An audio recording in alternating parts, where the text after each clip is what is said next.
Russia is expanding.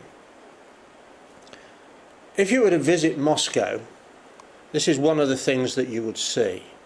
The onion domes of Russian Orthodox churches. And notice what's on the top of each onion dome. An Eastern Orthodox cross. And underneath it, the crescent moon. And a Christadelphian who went to Moscow said to his tourist guide, why have you got the crescent moon on top of your cathedral? And he said, oh, that's the Muslim symbol. Well, why are you displaying the Muslim symbol on your Christian cathedral? That's to remind us of 1453, when the Muslims drove us out of our capital, Constantinople.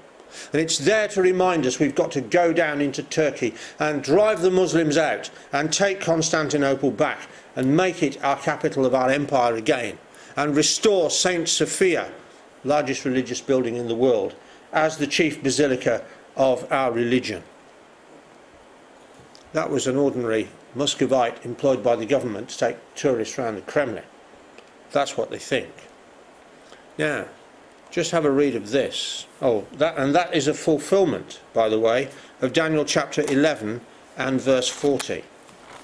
Daniel chapter 11 is an amazing prophecy which takes us through the ancient history of the Greek Empire after the death of Alexander the Great, and the generals who succeeded him, the Seleucids in the north and the Ptolemies in the south. And it takes us in amazing detail through their doings.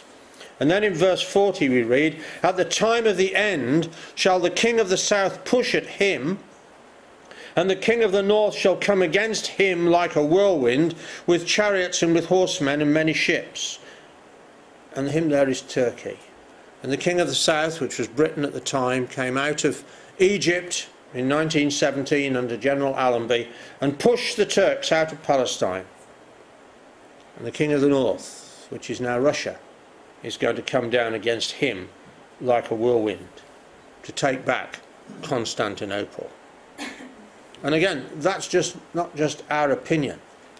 Here's something I found on somebody's blog on the internet. Ukraine, it's just a sideshow. It's just in the way.